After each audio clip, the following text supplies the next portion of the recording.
Welcome to this extraordinary video. Today, we're going to tell you the story of a man who didn't fight battles, but trained the man who conquered the world. A man who never wore a crown, but shaped kings, emperors, scientists, and thinkers for the next 2,000 years. A man who didn't invent machines, but invented how we think about thinking. This is the life-changing, emotional, and inspiring story of Aristotle, the philosopher who taught Alexander the Great, and the mind that built the very foundation of logic, science, politics, ethics, biology, education, and leadership. If you are someone who feels like the world doesn't understand your ideas, wants to learn English by listening to real, powerful stories, dreams of changing the world not with weapons, but with words and wisdom, then this story is for you. This is not just a biography. This is a journey through pain, passion, power, and purpose. From a curious little boy in northern Greece to the man whose brain became the blueprint of modern civilization. And yes, this video is also great for your English. You will improve your listening skills, your vocabulary, your understanding of history, and most importantly, you'll learn how one person with nothing but questions in his mind changed the world forever.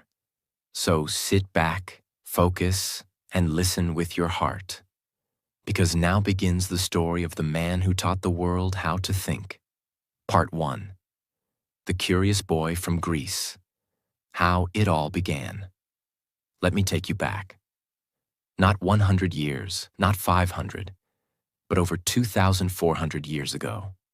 In a small ancient town called Stagira in northern Greece, a baby was born in the year 384 BC.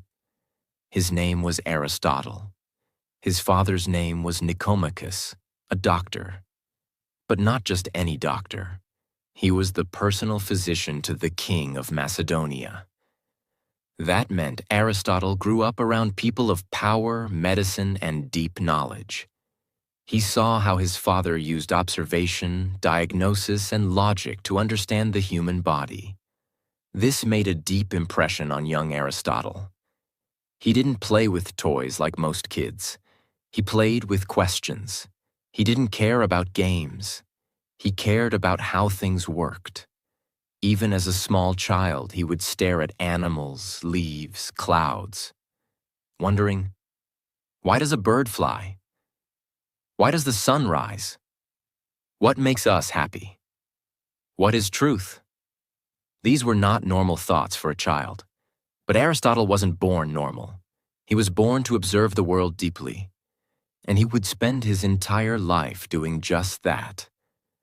But everything changed when he was just a boy. Tragedy struck early. When Aristotle was still a young child, both his mother and father died. We don't know the exact reason, but we do know this. He became an orphan before he could even understand what death meant. That pain of being left alone so early never left him. But instead of becoming bitter, he became obsessed with life. He didn't ask, why me? He asked, what is life? What is death? Why are we here? His relatives took care of him, and eventually he was sent to Athens, the most famous city of learning in the ancient world. And that's where his real journey began. When he was just 17 years old, Aristotle walked into a place that would change his life forever. Plato's Academy. The first real university in history. And at the center of this academy was a man who was already a legend. Plato, the greatest philosopher of his time, and the student of Socrates. Imagine, you are a 17-year-old orphan. You walk into a place filled with the smartest people in the world, and your teacher is a man who studied under Socrates himself. The man who chose to die rather than stop speaking the truth. For Aristotle, this was heaven. For the next 20 years, Aristotle stayed at the academy. He was not just a student. He became the most brilliant student Plato had ever seen. But even though Aristotle loved Plato, he didn't agree with everything. Plato believed in ideal forms, the idea that the real world is just a shadow, and the perfect version of everything exists in another invisible realm. But Aristotle didn't believe that. He believed in what we can touch, see, measure, and test. Plato said, "There's a perfect version of a tree somewhere out there." Aristotle said, "No. This tree right here, let's study it.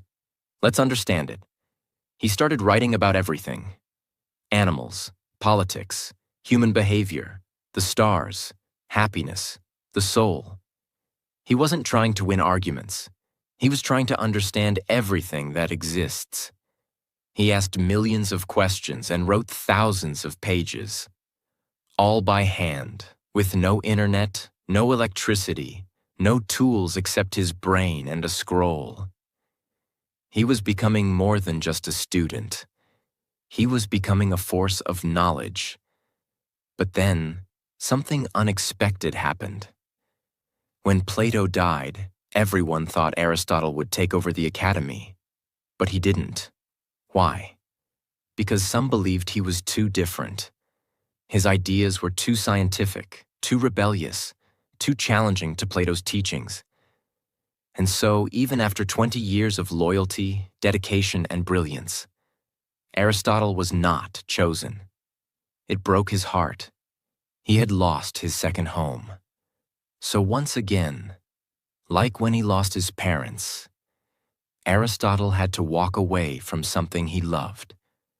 But this time, he didn't fall into darkness.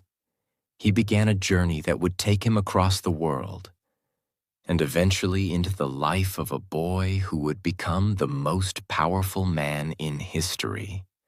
The academy door had closed behind him. He had given it 20 years of his life.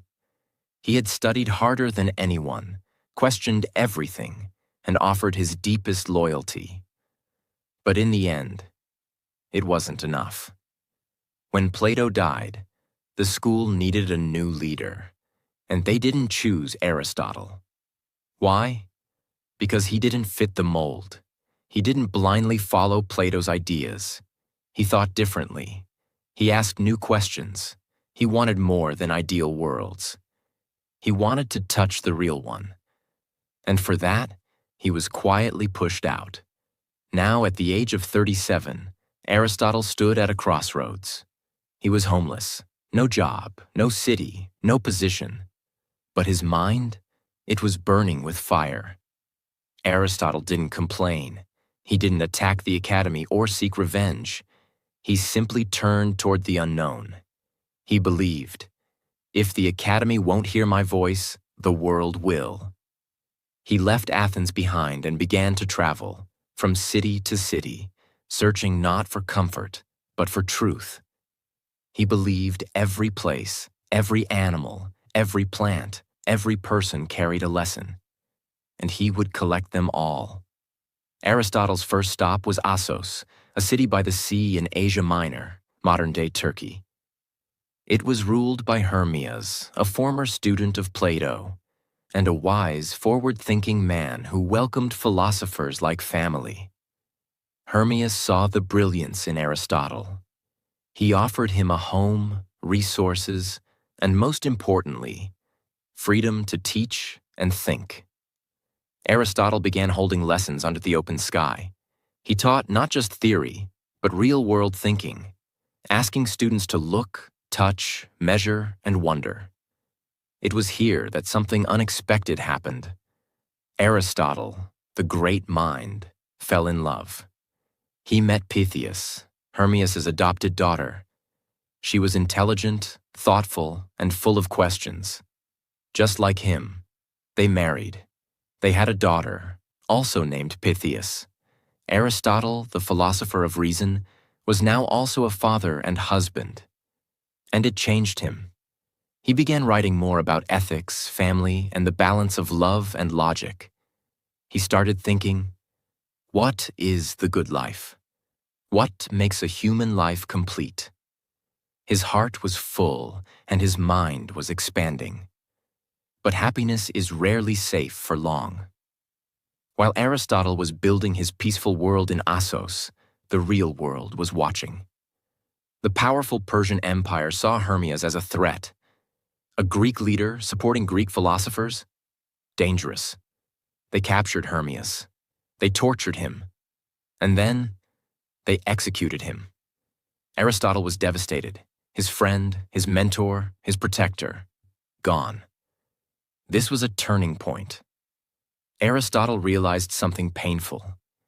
Even wisdom cannot protect you from the cruelty of power.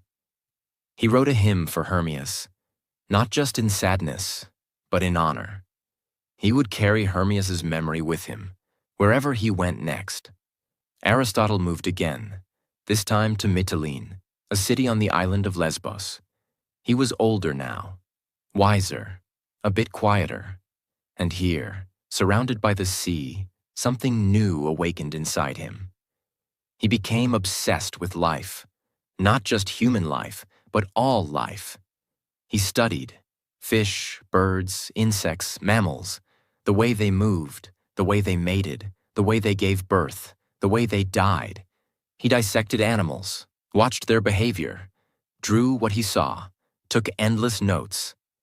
This was the birth of biology, not just ideas, but observation, comparison, classification.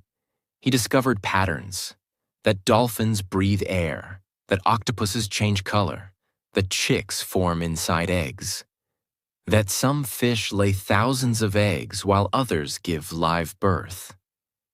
No one in history had ever studied nature this closely. While others were worshiping gods, Aristotle was worshiping reality. He was building the first system of scientific knowledge the world had ever seen.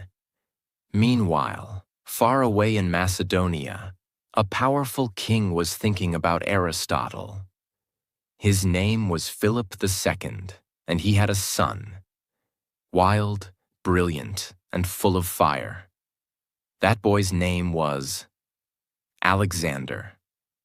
Philip wanted his son to learn wisdom before he learned war, so he remembered Aristotle, whose father had once served as royal physician and who was now the greatest living mind in Greece. He sent an invitation. Come to Macedonia. Teach my son.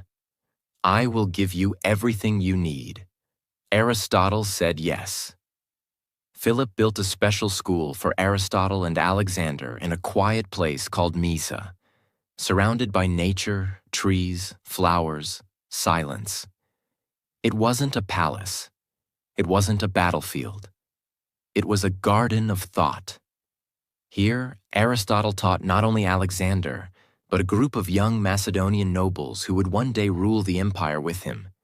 He taught them logic, philosophy, politics, ethics, literature, history, geography, medicine, rhetoric, strategy. But most of all, he taught them how to think. He gave Alexander a special copy of the Iliad, the story of the Trojan War, with handwritten notes in the margins. That book became Alexander's Bible during his military campaigns. Alexander was not easy.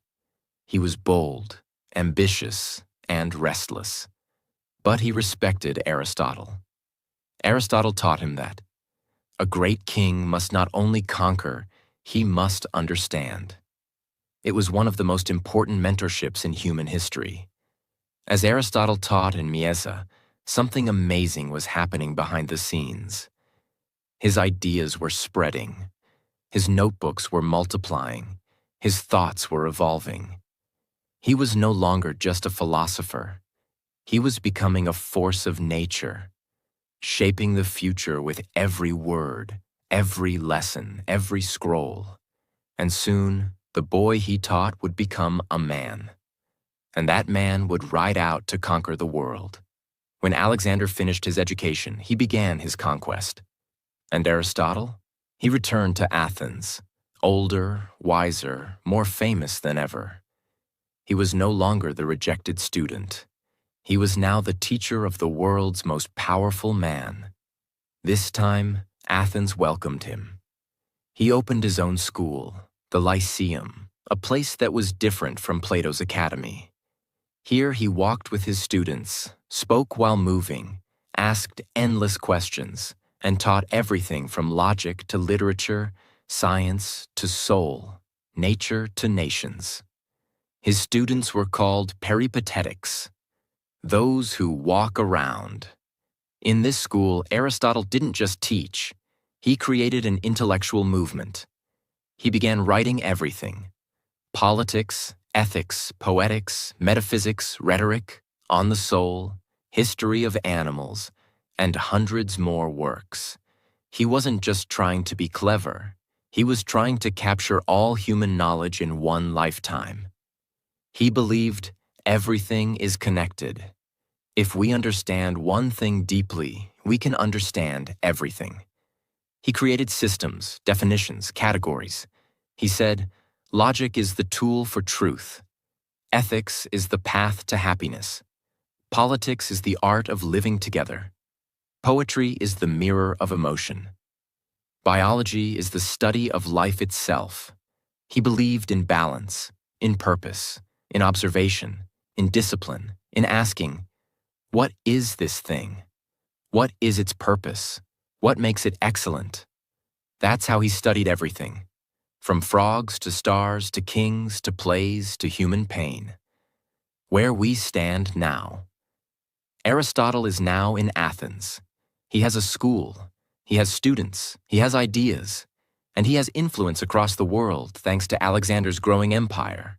Part 2. Power, Politics, and the Price of Wisdom. The world was changing, fast. Aristotle, now in his 40s and 50s, had become the most respected thinker on the planet.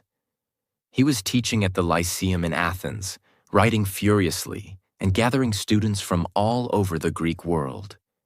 His philosophy was no longer just theory. It was influencing real power. Because somewhere far from Athens, his former student, Alexander of Macedonia, was marching across the world like a storm. By now, Alexander had already defeated the Persian Empire, taken Egypt, reached the heart of Asia, become the ruler of the largest empire in history. And everywhere Alexander went, Greek ideas followed, especially Aristotle's. He sent plants, animals, maps, and cultural observations back to Aristotle in Athens. He opened libraries. He promoted education.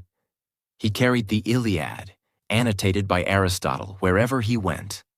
Aristotle wasn't riding horses into war, but make no mistake, his mind was riding beside Alexander, shaping the empire from the shadows. And the people of Athens knew it. That's why, for a time, they tolerated Aristotle's presence.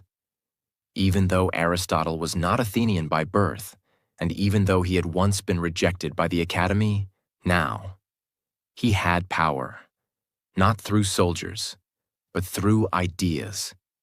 In the Lyceum, Aristotle wasn't just giving lectures. He was building a machine of knowledge. He created a structured system to study ethics, politics, biology, psychology, astronomy, economics, drama, logic, education, memory, emotion, dreams, philosophy of war, philosophy of friendship, philosophy of everything.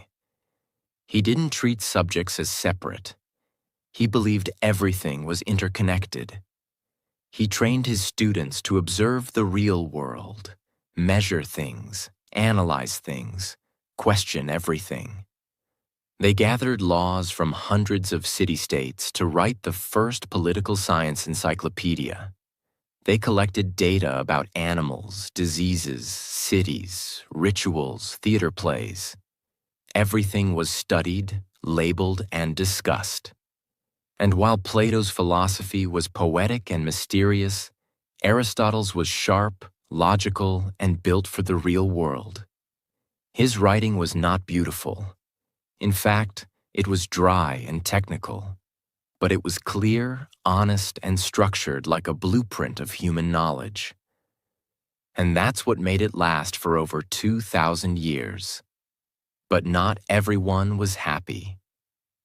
Aristotle's power made enemies. Many Athenians never forgot that he wasn't born in Athens. They never forgot that his student, Alexander, was a Macedonian conqueror. To them, Aristotle wasn't a Greek hero. He was a symbol of outside influence. They didn't see a teacher. They saw a threat. And when Alexander began ruling more harshly, executing opponents, and declaring himself a god, Aristotle's name became dangerous to speak in public. People whispered, "Is Aristotle advising Alexander? Does he support tyranny? Is he loyal to Athens or to the empire?" None of this was true. Aristotle didn't want power. He wanted understanding. But public opinion is not logical. And slowly, the ground under Aristotle's feet began to crack. Then came the news that would change everything. In 323 BC, Alexander the Great died suddenly in Babylon. He was only 32 years old. The cause? Nobody knows for sure. Some say fever, some say poisoning, some say fate. But one thing was certain.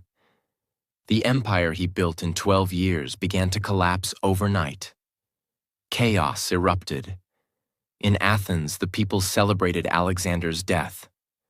To them, it was the fall of a tyrant and a chance to take back their freedom. But they didn't just celebrate Alexander's death. They also went after his ideas, his allies, and his teacher. The same city that had killed Socrates for corrupting the youth now turned on Aristotle, accusing him of impiety, of disrespecting the gods, of spreading dangerous ideas. Was he guilty? No. But in ancient Athens, logic didn't protect you. Powerful minds were feared. Philosophers were seen as threats. And the mob didn't care about truth. The same pattern was repeating again. Aristotle saw it clearly. He once wrote, "When democracy is ignorant, even wisdom becomes a crime." So instead of defending himself, Aristotle quietly fled the city. He's said to have told his friends, "I will not allow Athens to sin twice against philosophy." The first sin was killing Socrates. The second would have been killing him. And so he left. Aristotle returned to Chalcis, a city on the island of Euboea, where his mother had once lived. He was in his 60s now. He had no school, no students, no platform, just his books, his notes, and his thoughts. His wife Pythias had died long ago. He now lived with Herpyllis, a woman he cared for deeply, and with their son Nicomachus, named after his father. He continued writing. Even in exile, he couldn't stop thinking. His mind, even as his body weakened, kept working like a living universe. He wrote about aging, about memory, about the soul, about how everything has a cause, a purpose, and a final form. He called it the unmoved mover, the thing behind all things, a force beyond time, beyond change, beyond us. It was his quiet version of God, not a man with a beard, but a perfect mind holding the order of the world together. He was now far from the city that once celebrated him and then betrayed him. He lived in quiet exile in Chalcis, an island city, with a heavy heart but an unstoppable mind. His name was no longer shouted in the streets of Athens. No more eager students gathered in the shaded paths of the Lyceum. No messengers from royal palaces. No crowds. No noise. No applause. But inside his home, inside his private world, something was still burning. Because the world may forget you, But when you carry the universe inside your head, you still have something to give. Each morning, Aristotle woke up early. He didn't have servants rushing around or large halls filled with scrolls anymore. But on his small table, he kept stacks of parchment, pens made from reeds, and small jars of black ink. His hands trembled more than before. His body was slower. But his mind? His mind was still awake. He sat down. He dipped his pen. And he began to write. Again. One sentence, then another, and another, day after day, year after year, because he had one final mission now, to make sure that the truth outlives him.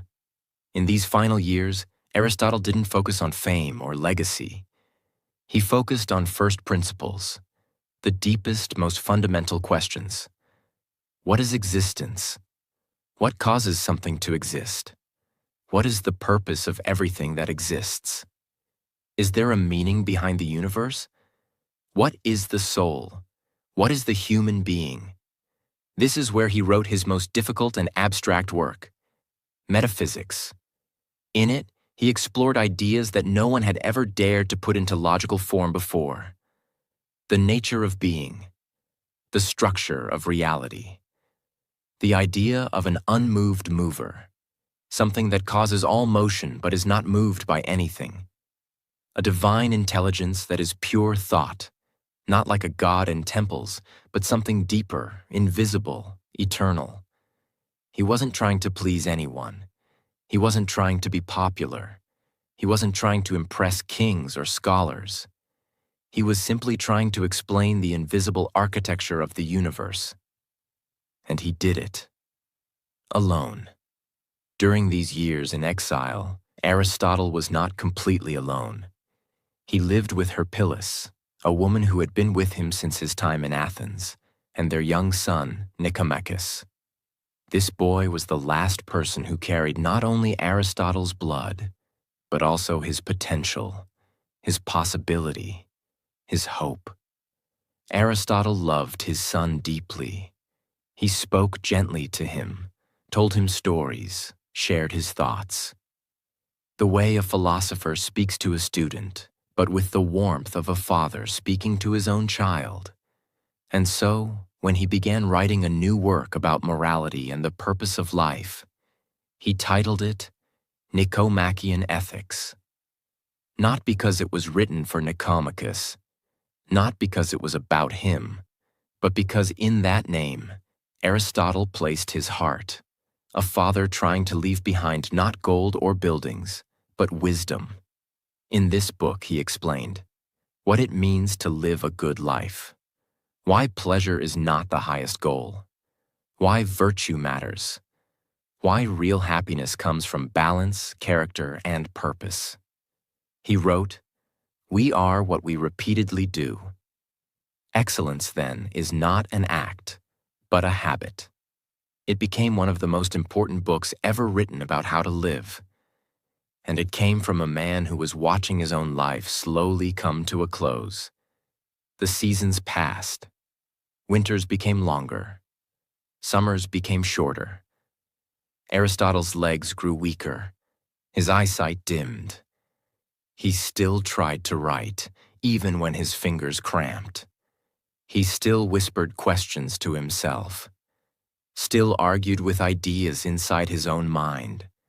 But the man who had once taught kings, who had classified the animals of the earth, who had mapped the stars with nothing but logic, who had built schools, shaped science, and named philosophy itself, now walked slowly through his garden, or sat silently, watching the wind move the trees.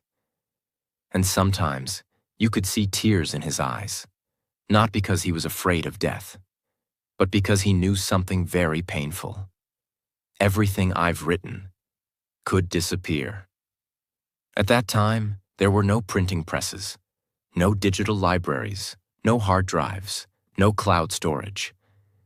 Every word he wrote was on fragile scrolls, made of thin, dry material, easily destroyed by fire, water, or time. He had written hundreds of works, some say over 200, but he knew, if just one generation fails to copy them, they could vanish from history. This fear haunted him. He didn't want statues. He didn't want temples in his name. He only wanted one thing: let the knowledge survive, even if I don't. When Aristotle knew the end was near, he wrote a will. It wasn't dramatic. It wasn't emotional. It was simple, logical, thoughtful. He asked that Herpyllis be treated with honor and given a home, that Nicomachus be educated well and taken care of, that his servants be freed and given dignity, that his body be buried beside Pythias, his first wife. No monuments, no grand ceremony, just a clean ending to a life of deep thought. He lived for truth, not attention, and that's how he wanted to leave. Aristotle died in 322 BC, 1 year after Alexander. He was around 62 years old, but after he died, most of his works were lost. His students tried to preserve them, but the political chaos of the time scattered his scrolls. For almost 200 years, his teachings were hidden, stored away in dusty basements, forgotten by the world. It wasn't until centuries later, in the Roman era and again in the Islamic Golden Age, that some of his works were rediscovered, translated, and brought back to life. If just a few accidents had happened differently, we might have never heard the name Aristotle at all. Some works were passed from teacher to student in secret. But most of the world? They forgot him. Within just a few decades, his name disappeared from the public voice. People no longer quoted Aristotle. His teachings were no longer taught in schools. Other philosophers rose up with different ideas, louder voices, more influence. Rome was rising, Greece was weakening. And slowly, across the ancient world, the scrolls of Aristotle vanished. The empire that once spread his ideas was gone. The kings he taught were dead. The school he built was silent. The fire was out. For nearly 200 years, the world acted as if Aristotle had never existed. In a small village, in the dusty cellar of a scholar's home, a collection of scrolls, dry and fragile, sat in silence. They were covered in dust, their ink fading, their language too difficult for most people to understand. But they were there. And one day in the city of Skepsis in Asia Minor, a man named Apellicon, a rich book collector and lover of philosophy, heard rumors of these scrolls. He traveled to the village. He paid large sums of money. And finally, he saw them with his own eyes. The lost works of Aristotle. Hundreds of scrolls, damaged, dirty, scattered, but still intact. He didn't understand everything he read, but he knew these were not ordinary writings. He packed them carefully, and he took them back to Athens. And once again, after nearly 200 years, Aristotle returned to his city. As the Roman Empire grew, it absorbed the culture of Greece. Roman leaders, soldiers, and scholars all respected Greek philosophy. But most of them followed Stoicism or Epicureanism, not Aristotle. Until one Roman general, Sulla, raided Athens and captured Apellicon's library. He took the scrolls of Aristotle back to Rome. There, a young and brilliant scholar named Andronicus of Rhodes discovered them. He didn't just read the scrolls. He organized them. He edited them. He sorted them into categories: logic, ethics, politics, science, metaphysics. He turned the mess into a system. He created what we now call the Organon, Aristotle's system of logic, the Nicomachean ethics, his ideas on how to live, the politics, how humans should live together, the poetics, how art and drama should reflect human truth. Metaphysics, the study of being, reality, and cause. De anima, the study of the soul, the history of animals, the birth of biology. These were not just books. These were the intellectual skeleton of human civilization, and they were almost lost forever. Hundreds of years later, in the heart of the Islamic world, something incredible happened. In cities like Baghdad, Cordoba, and Cairo, scholars began collecting and translating the ancient texts of Greece. They didn't just translate them. They studied them deeply, debated them, and built new systems on top of them. Aristotle became the most respected name in Islamic philosophy. Thinkers like Avicenna, Ibn Sina, Averroes, Ibn Rushd, Al-Farabi. They all studied Aristotle. They called him the first teacher.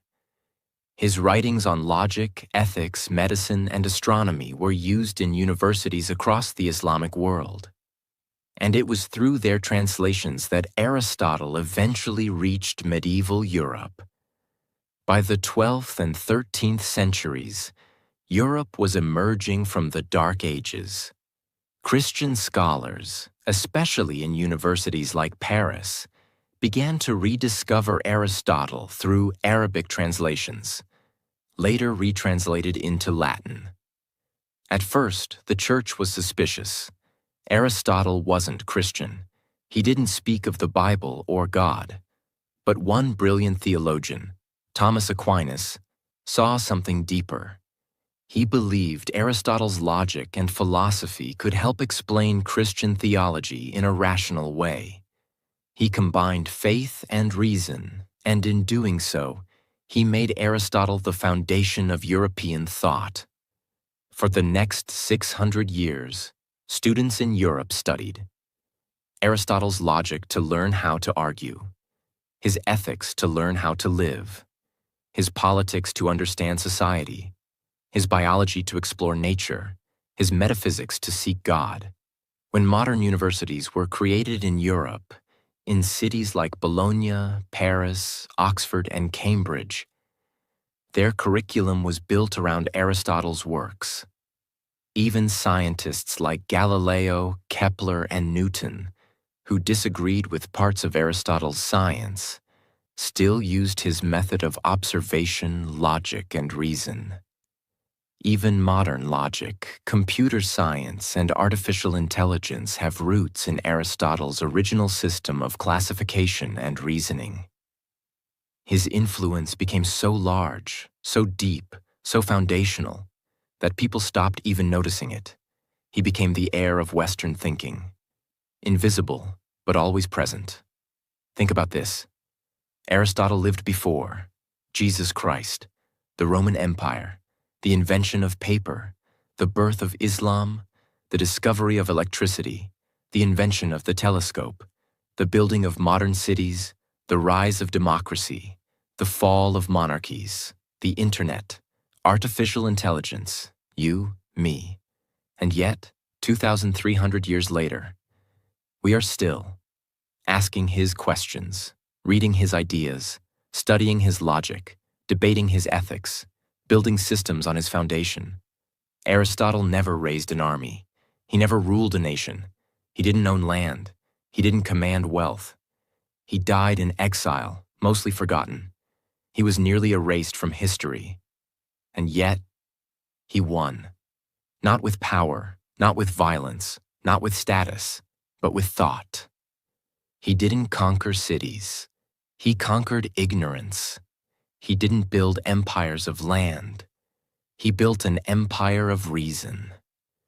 And today, whether we realize it or not, we all live in a world that Aristotle helped build. Part 4. The Philosopher Who Became Time. His final gift to the world. His name lives. His words live. His mind lives. His questions live. And through them, we live better. But how? How did a man, who was nearly erased from history, become the intellectual father of nearly everything we call modern? Let's answer this, one last time, by stepping deep into what Aristotle left behind. Aristotle did not just teach students, he taught generations. His questions were so deep, so eternal, that every new generation found themselves staring at the same mysteries. What is a good life? What is truth? What is happiness? What is the soul? What is justice? How should society work? Why are we here? And the reason we still read him today is simple. He never told people what to think. He taught them how to think. He didn't give you the answer. He gave you the tools to find it for yourself. And that's why his teachings feel fresh even today. Not like old knowledge, but like a mirror to modern life. Let's now understand his most important teachings, explained in the easiest possible way so everyone, even beginners, can understand and feel what he meant. What is the meaning of life? Aristotle said, "Everything has a purpose. The purpose of a knife is to cut. The purpose of a seed is to grow into a tree. And the purpose of human life is to become the best version of yourself." He believed the goal of life is not just to be rich, famous, or powerful, but to live in a way that matches your potential. In Greek, he called it eudaimonia, a word bigger than happiness. It means a life that is full, meaningful, balanced, excellent, and honest. What is real happiness? He said, "Real happiness does not come from pleasure or from money. It comes from virtue, being brave, kind, wise, disciplined, fair." He taught that we must practice good actions like we practice a sport. You become good by doing good, not by dreaming about it. Just like muscles grow with repetition, your character grows with repetition. What makes someone great? Aristotle did not believe greatness comes from birth or background. He said, "You are what you repeatedly do." That means, if you lie every day, you become a liar. If you speak the truth every day, you become an honest person. If you study every day, you become wise. If you ignore your talents every day, you lose them. Greatness is not luck. It is habit. What is the best way to live? He believed in the golden mean, the middle path between extremes. Not too much, not too little, not cowardly, not reckless, but courageous. Not lazy, not obsessed, but disciplined. Not silent, not rude, but honest. He believed that a good life is lived with balance. And that's what brings peace. What is the soul? He said, "The soul is not a ghost inside you. It is your form, your shape, your actions, your choices.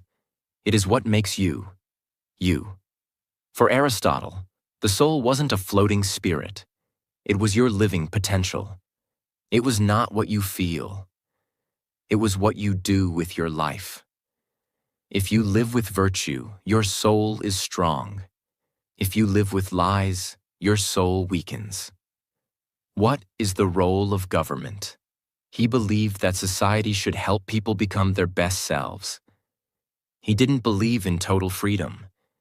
He didn't believe in total control. He believed in justice, where citizens and leaders both follow reason. For him, politics was not about power. It was about education, fairness, duty, and growth. What makes us human? Logic, language, memory, purpose. He said, "Humans are not just animals. We are the only ones who ask, what is right? What is wrong? What is my role in this world?" That's what made Aristotle special. He never stopped asking those questions, and he never stopped helping others ask them too. Why his story should be told today. Loudly, proudly, endlessly, because we live in a world that is filled with noise, is addicted to attention, is obsessed with opinions, is always in a hurry, forgets the past, glorifies fame over wisdom. And in that world, Aristotle is a lighthouse. He reminds us that quiet thinking is powerful. Truth needs patience. Growth takes time. Knowledge matters. Discipline is freedom. Greatness is not in birth, but in action. He reminds us that even if the world forgets you, if your work is honest and your words are clear and your intent is pure, you will live forever in the minds of those who are still learning to think. This video, this story, this language is not just about a philosopher. It's about you. Because every sentence here helps you. Listen to real, beautiful English. Understand powerful ideas in simple words. Practice how to think and speak better. Build your fluency with real storytelling. Feel motivation while learning new vocabulary. Discover the power of speaking slowly, clearly, and deeply. Aristotle didn't speak English, but the best way to learn English is by listening to real stories about real people with real meaning. And if you understood this story today, congratulations, you are already growing. 2,300 years ago, a boy sat under the stars and wondered, why does the world exist? What is my purpose? How can I live well? And how can I help others do the same? His name was Aristotle. He never knew the internet, never imagined airplanes, never saw skyscrapers, microphones, satellites, or smartphones. He lived in a world of scrolls, sandals, sun, war, silence, exile. And yet, he shaped our entire way of thinking. His body turned to dust. But his mind? His mind became time-proof. This is not just the end of a story. It's the beginning of a mindset that says, ask more questions, think deeper, practice virtue, become better each day, learn something new every moment, live with reason, love, balance, and purpose. That is what Aristotle would want you to do. That is the real legacy of a man who was once nearly forgotten, but now teaches the whole world again, including you. Now it's your turn. Read, listen, learn, question, grow, speak, change, and one day, inspire. Thank you for watching this story. This video was not just made to teach you English. It was made to teach you how to think, how to grow, and how to become someone the world never forgets. And if this story touched you, if you learned something new today, if you felt something powerful in your heart, then do one thing right now. Subscribe to the channel, because we're just getting started. And the next story might change your life even more than this one did. I'll see you in the next video. Until then, keep learning, keep growing, and never stop thinking.